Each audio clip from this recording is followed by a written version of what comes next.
Hi guys, Mrs. Pin here, coming to you live from the Pinmobile. I'm driving down the road here in Pennsylvania, where we got about a foot of snow yesterday. My kids and I were trapped in the house. Dr. Pin was stuck at the hospital, and I had like these crazy dreams about calling our contractor who's redoing our basement and seeing if they could like make a secret tunnel or some kind of cool escape hatch where I could go when my kids don't have school and they're driving me insane in the house. So, honey, we might have to talk to Kevin about that and see what he can make happen for our secret pinball cave. That is exclusive to adults. I'm sorry, kids are not allowed. Anyways, I want to start off today by telling everybody about my 9th wedding anniversary. So yesterday, again, my kids had a snow day. We were trapped at home. My husband was on call.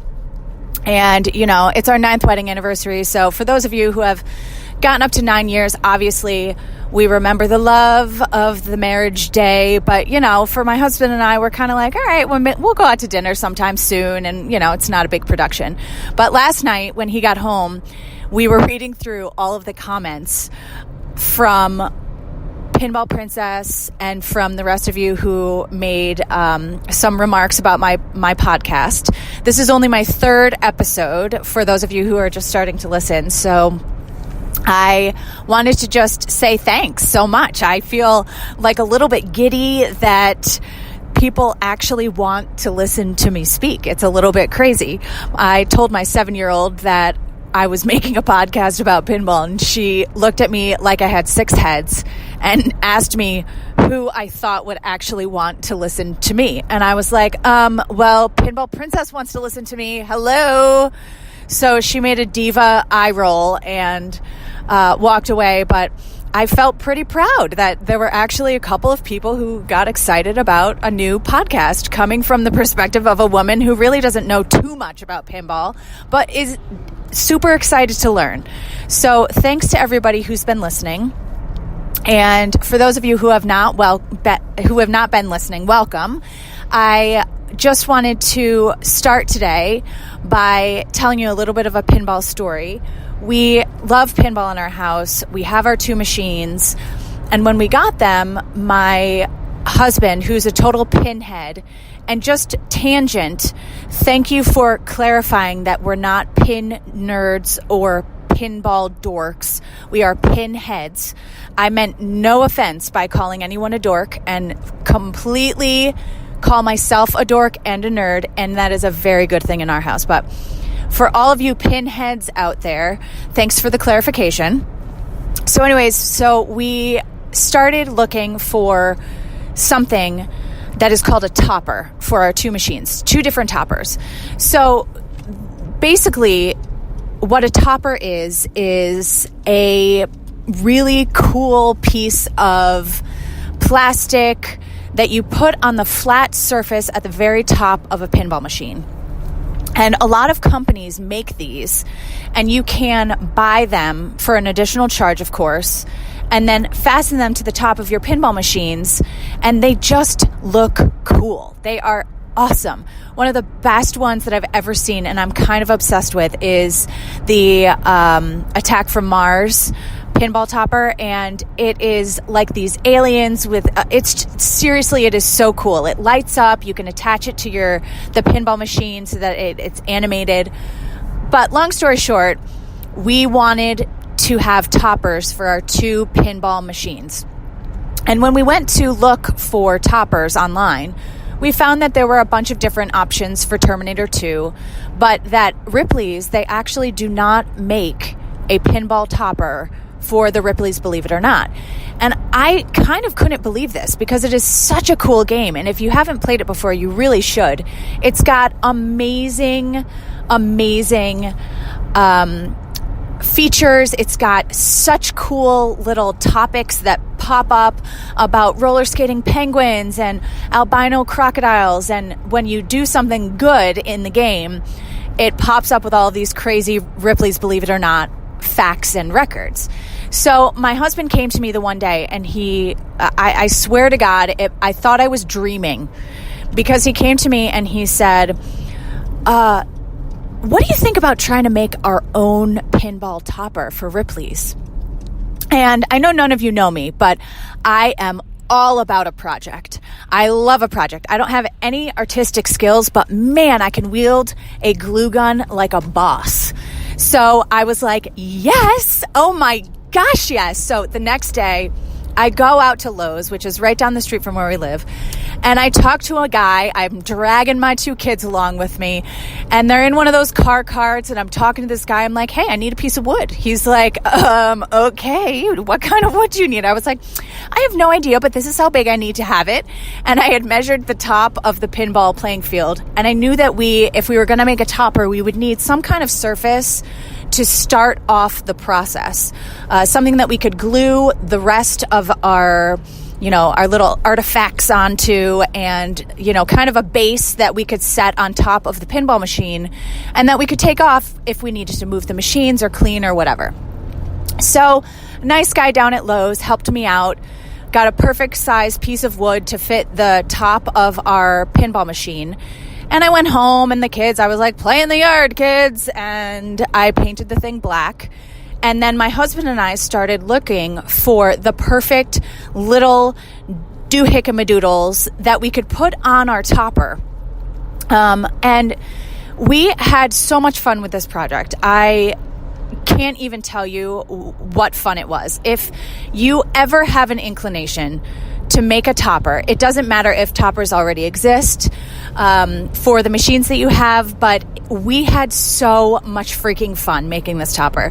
We went online, we went on Amazon, and we found little toy penguins.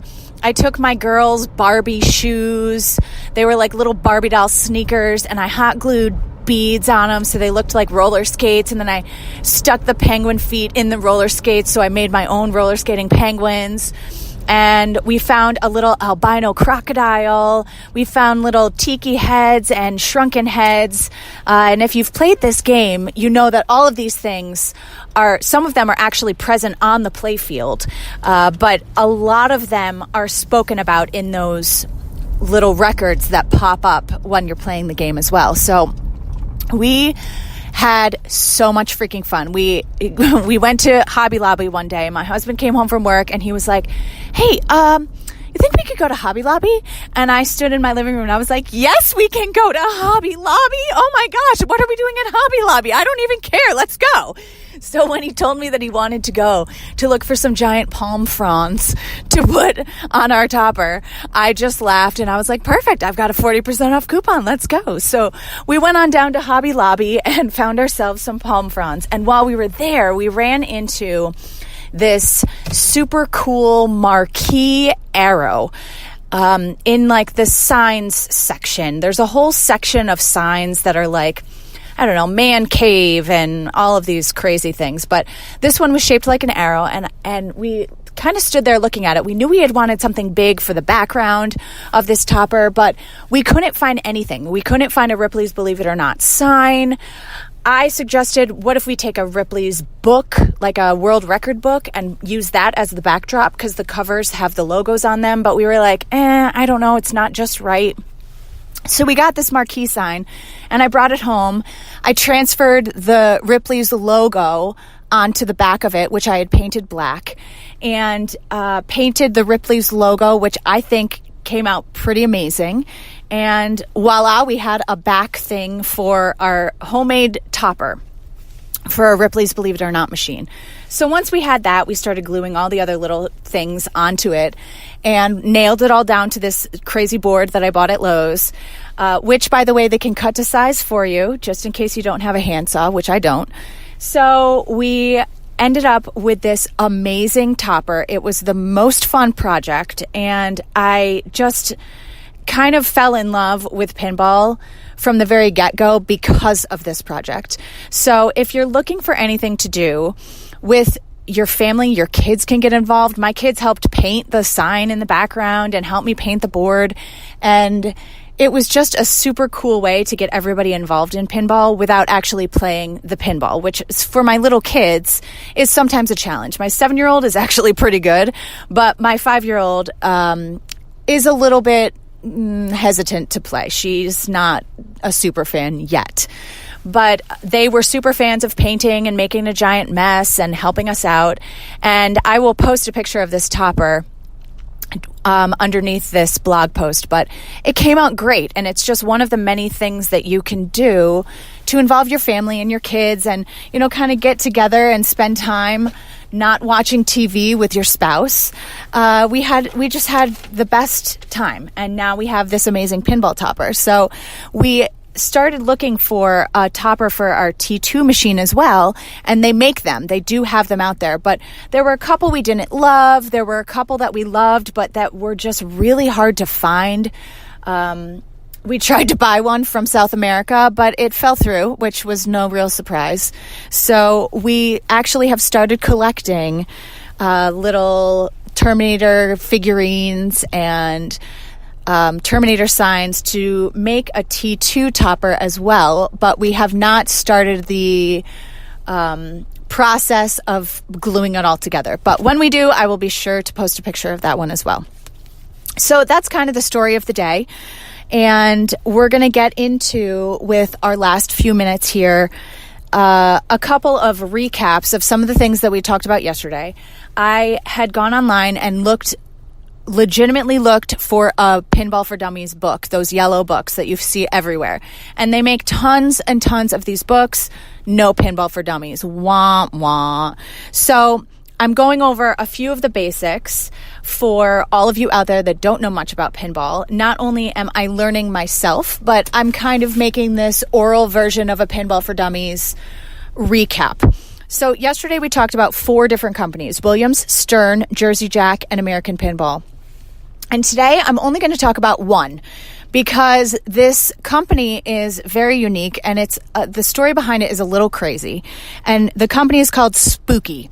So first of all, it's an amazing company, has such a cool factor, because the guy who started this company was originally just a podcaster, which I had no idea. So he started off making a podcast and somehow managed to start this pinball company. So I don't know if he was working in the pinball industry before that, but he decided he was going to make Spooky, and that's amazing. I don't know how that happened, but way to go.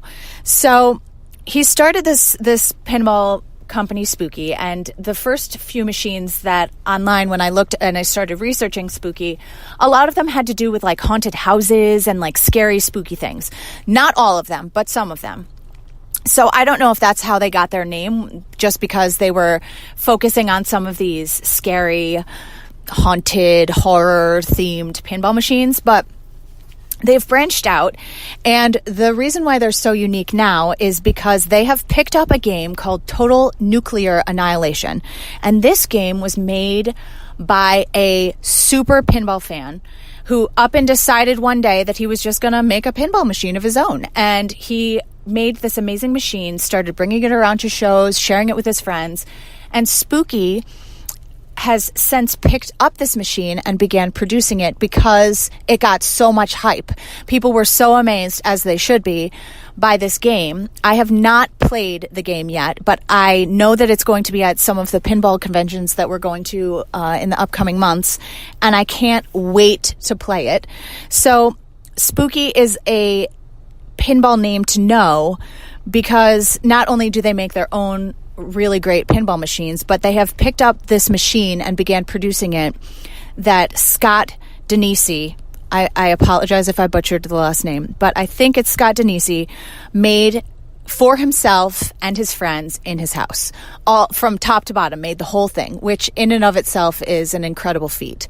So that's Spooky. You need to know them, and you need to play Total Nuclear Annihilation. I need to play it, and I can't wait to play it. So anyways, that is kind of the recap and the tutorial for today. My 15 minutes are almost up, and I just want to say thanks again for listening, and give a shout out to my awesome husband, Dr. Pin, who I started this podcast for initially just because he thought I couldn't do it, and now I'm proving him wrong. So anyways, thanks for listening, and this is Mrs. Pin, outie like trouty. See you later.